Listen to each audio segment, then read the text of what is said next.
Hello everyone, welcome to the Mash&Drum Whiskey Room and What's on the Shelf Wednesday. In this series I do quick reviews of whiskeys that you can actually find on the shelf, including bourbons, rye, Irish whiskeys, and scotch. So what's on the shelf today? A bourbon that I've talked about how much I love, but I've never done a full review on it. It's 1792 Small Batch.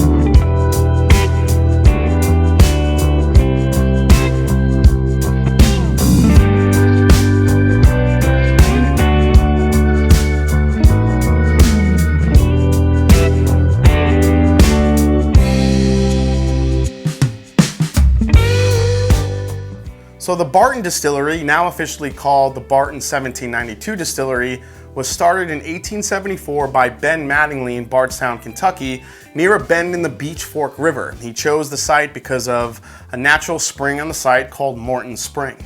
Tom Moore, an employee there, and another fellow employee bought the distillery and named it Morton Spring Distillery. The two ran it until 1881 when they sold it to a group of outside investors. Tom Moore stayed as an employee at the shop, but soon grew restless and bought the lot next door to open a brand new competing distillery.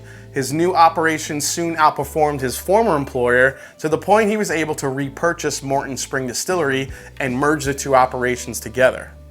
He renamed the combined operation the Thomas Moore Distillery, and everything went very well until Prohibition, like most things. But when Prohibition came to an end, Tom Moore got things going again, but by then he was an old man and was looking to sell. So as soon as production was returned post-Prohibition, he sold the property. It was bought and sold and traded a few times, and in the mix of ownership changes, the name got changed to the Barton Distillery. Eventually, future investors came on board and renamed the distillery the Tom Moore Distillery. It was during this time that their 1792 and Barton bourbon products became very popular. Sazerac, who also owns Buffalo Trace, came along and bought them out in 2009 and decided to capitalize on the brand names rather than the historic ones, rechristening the entire operation the Barton 1792 Distillery. So the one we're going to be reviewing today is 1792 Small Batch, which is Barton's flagship bourbon, having undergone naming changes over the years from 1792 Ridgewood Reserve to 1792 Ridgemont Reserve, and finally the Small Batch. Now, while still branded as 1792 Ridgemont Reserve, the 8-year age statement found on the back of the bottle was removed in late 2013. Then a new bottle design came along with the name change to the 1792 Small Batch. Now with this change, Barton began a line extension including 1792 Sweet Wheat, Port Finish, Single Barrel, Full Proof, High Rye, Bottled and Bond, and the more recent 12-year. So today I'm focusing on the 1792 Small Batch because even though I named all those other 1792 lineup bottles, this is the one I always see on the shelf and seems to be the easiest to get for everyone. So plus it's a bourbon I've been sipping on more recently, and I don't think I've ever touched on the history of Barton like I just did. So this is a high rye bourbon, supposedly 18% rye, bottled at 93.7 proof and available for only about 30 bucks. All right, so let's go to the nose first. Here we go. Man, so there's a lot of citrus and a lot of rye spice on the nose right off the bat. If you saw the close-up of the bottle, on the back of the bottle, it's kind of a funny sentence. It says, celebrated by whiskey connoisseurs worldwide, the subtleties of 1792 make it incomparably brash and bold, yet smooth and balanced. So I think to call a bourbon on the label brash is kind of a bold statement overall. But you could smell that rye spice. You could smell a little bit of the alcohol coming out too. Definitely some nice vanillas and caramels coming out here. You know, you get your typical bourbon notes. But yeah, there's a citrus and almost an evergreen type note going on too. The rye definitely comes through. A little bit of oak, not too much though. So this used to have an 8-year age statement when it was the Ridgemont Reserve, but now it's gone away. So you figure there's probably some younger juice in here, maybe 6 to 8, I would guess, based on what I'm smelling here.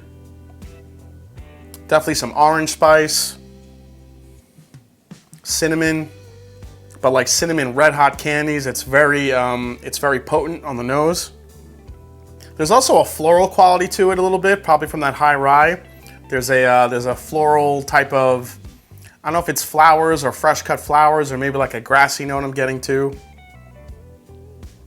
All right, let's go to the palate. Here we go. Cheers. Woo.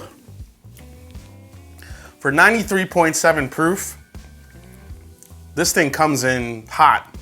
I mean, when they say brash, it definitely comes in with a brashness. It comes in with a lot of spice, especially on the finish.